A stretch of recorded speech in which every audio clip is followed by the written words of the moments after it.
Over the last 11 years, I built a real estate media business that has done 10,000 plus real estate photo shoots and has an awesome team that runs the day-to-day for me. And I tell you that because it should not have taken me 11 years. I made so many mistakes along the way, did so much trial and error. And so on this video, I'm gonna teach you what took me 11 years to learn in however long it takes us to go on this walk, because here's the truth of it. It took me 11, but we've had people that we've coached that have done what I did in 11 in 2, and I'd much rather you be on that side of things than take 11 years. So this is gonna be kind of a different video. I have 7 lessons here, the biggest lessons I could think of that we've learned building the business over the last 11 years. We're gonna go on a walk, unfiltered, no cuts, and I'm just gonna talk you through these lessons, stories, that kind of thing. So the biggest one that when I was thinking about this video, I wanted to start with was kind of like a core thing that you probably know, but I want to make sure you really know how important it is, which is your photos, videos, 3D tours, all of the things you deliver, they have to be good enough. Like, you have to actually not just suck at taking photos, that kind of thing. That's not what grows your business though. What grows your business is the experience and how good you are to work with, your customer service, what it actually looks like. And so I just want to tell you a story that we learned early on, not as early as I should have, but we learned early on that kind of shaped how we thought about things. So hired 2 photographers, we started to grow our business at the same time, relatively. One of those photographers was very friendly, outgoing, customer service oriented, fun to talk to, but was not a very good photographer. Like, they were great at talking everything else like that. They were so focused on that they would take terrible photos or just completely miss a part of the house or show up late because they were talking to someone else before. So technically it was right? But they were really great to talk with. Then we had another photographer at the same time who was the opposite. Never was late, never missed a room, wasn't that great to talk with. The guy filming this is dodging trees. So anyway, wasn't that great to talk with. And the craziest thing is, you'd probably think, hey, I'd rather have that photographer that never makes mistakes because they don't ever have to do reshoots, all that stuff. That photographer, people didn't like working with him. The other photographer that made all those mistakes was by far the most requested photographer we ever had. Agents would call and be like, I want him. And that taught me a lesson, which is the experience and the service you provide really important. So that's lesson number 1. Okay, so lesson number 2, and this video is gonna be for you if you're at $0 a month or if you already have a real estate media businesses. They're the same lessons that apply, right? So lesson number 2 is, don't make things complicated and think that that's how you're gonna get to the next level. Here's what this means, and here's what I did that I really messed this up with. I was doing 10K a month. I'd grinded to get my business there. I did everything wrong. It took me way too long. I got to 10K and I was like, you know what? I got to 10K. I really wanna double my business. I'd love to be doing 20K a month. So I started thinking, how can I double my business and get to 20K a month? So what my brain came up with is, well, we've already got to 10K a month doing this. So rather than just double that, what I should do instead is add more services. So I started doing websites for agents. I started trying to do social media management. I even went full stupid and partnered with a landscaping company and a staging company so that we could take a small cut of helping them get the house ready. So I tried to do all this stuff because I thought I had a big business. I was like, we're doing 10K with real estate media. That's awesome. You know what's going to take us to the next level is make a complicated business, because all big businesses have all this stuff, right? And maybe the answer is yes, but they didn't start by doing that. They scaled something.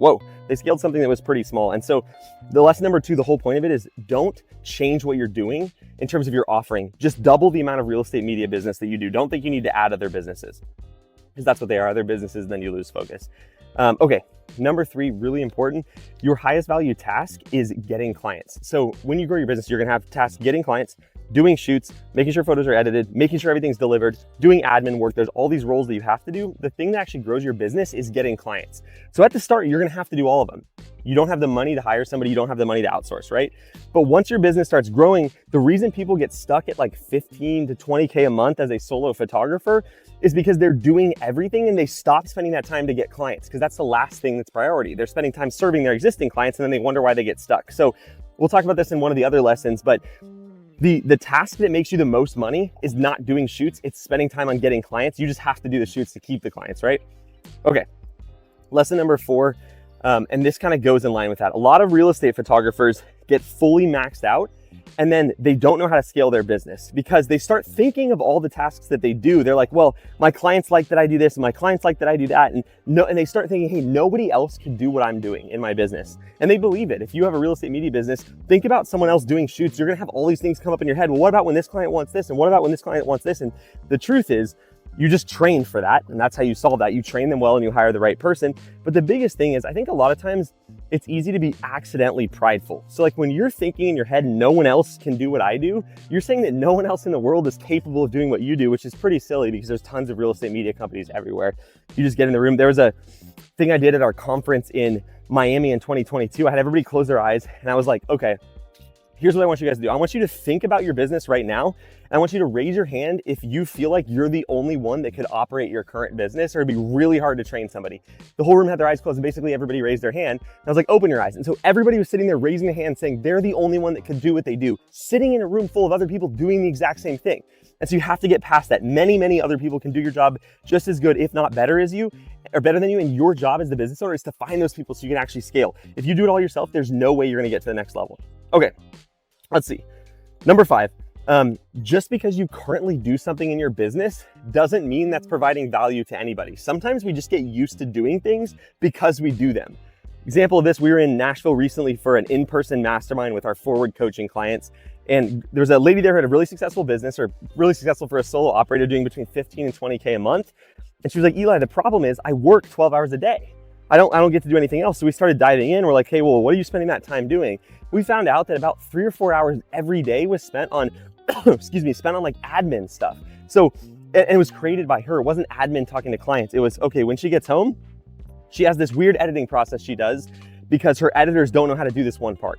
So that takes her like 30 minutes per project, and there's, an hour gone or whatever it is.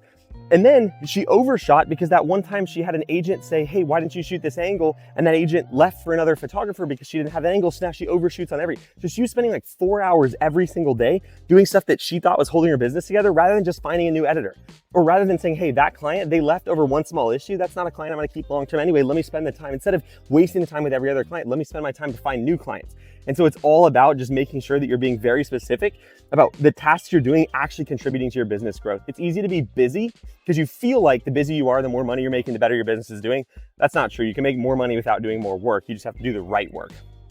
Okay, lesson number 6, one that took me so long to learn. I have no idea why, but I thought there was businesses and then photo businesses, and that somehow those were completely separate things. And that couldn't have been more untrue. Like a photo business is a business. And so what that meant for me was that I didn't spend time listening to podcasts that were business oriented. I didn't spend time reading business books. I didn't spend time learning about sales, marketing, operations, because I was like, that's not for a photo business. That's for every other type of business. There's no difference. Like, the more you learn about business in general, the better operator that you're gonna be for your business. So make sure you're taking the time to learn from anybody who's successful in business, not just other successful photographers, because there's not that many photographers. So then you end up just doing everything yourself. And it's like, well, that was kind of stupid. The last lesson, the most important one of them all, in my opinion, because if you do this one right, all of the other stuff will fall into place. I'll tell you a story of this. So we were at the Ford Mastermind, and I went around the room asking people what their goals were. And I was like, tell me what your goal for your business is. And what everybody kind of says is like 20% bigger than what they're currently doing. So if they're doing 15K, they're like, oh, 20K, I really want to get to 20K. And then my favorite question is like, why do you want to get to 20K? And they start talking about it. And it's like, the reason that they actually wanted to get to 20K, because they feel like they can get it. Like, it's just out of reach. And so it's easier to want to be like, oh, I can get there. The problem with setting a 20K goal is you don't have to change anything to get there. Like, you've already done it at 15, you could just work a little more. So what I always say is like, hey, I want you to set a goal that's like 3 times bigger than that. So in this specific story, the guy said 15, and I was like, I want you to think about what 75K a month would look like in your business. They're like, oh, wait a second, right? But then it makes you rethink things. And I think that's really important. So then I go, okay, break down the math on it, because 75K doesn't sound achievable. I go break down the math. So we take 75K, we divide it by their average order value. So let's say you make $250 per shoot, and that tells them they need to do 300 and whatever shoots it is, right? And now we know, okay, 300 shoots, that's gonna be roughly 13 per business day. And then we can say, how many photographers do we need to do that? Well, we're gonna need 3 photographers to do that many shoots, or maybe 4 photographers. And that kind of resets your brain to go, okay, well, if I'm gonna need 4 photographers to do this, I have no choice but to train somebody. Like, I can't do this all myself. And it makes you think differently about your business, instead of just going like, I'm gonna work harder and try to do it all myself. Like, if you pick a big enough number, you absolutely can't. So when I was first starting, I thought 4K a month was so much money and it just took me a long time to get there, because I thought it was so much money. I was like, man, that's the big goal. I wish I would have known that it was possible to do 15 and 20K as a solo photographer. And there's teams that we've got to know and teams that we've worked with that do well over $100,000 a month. And I just didn't think that was possible, because it took me so long to get to 4K, because I was optimizing for 4K. So set a much bigger goal than you think is possible. There's a quick thing I want to just share about this. There's a quote. I don't know who's responsible for this quote initially, but it's like, if you give a bunch of engineers a car and you're like, I want you to make this car 10% more efficient, they're gonna like smooth things out and like kind of make it more slippery so it can be more efficient, right? But if you give them that same car and you say, I want it to be 200% more efficient, they kind of restart on the car, right? They go back to ground zero and they'll be like, how does this need to be structured? That's why I want you to set that big goal. So you restructure, hey, At $75K a month, not possible for you to do all the shoots yourself. So you're gonna have to figure out how to simplify your process. You're gonna have to figure out how to hire good people. And then you're just gonna start solving for it. And that's why that goal is important, because it gives you something to be like, is this even possible to do 75K like this? If not, I need to change it. Kind of forces you to make those changes. So speaking of changes, we would love to help you. If you're at $0 a month, launch your business, or if you already have a real estate photo business, help you figure out how to hire by putting in the process we recommend and hire all our photographers with to help you scale your business to the next level. You can find more information about that below and book a call with my team. They're drilling over there. We're gonna go back this way. So definitely encourage you to check this out. We've done this before. Don't reinvent the wheel. Let us help you. I'll see you in the next video.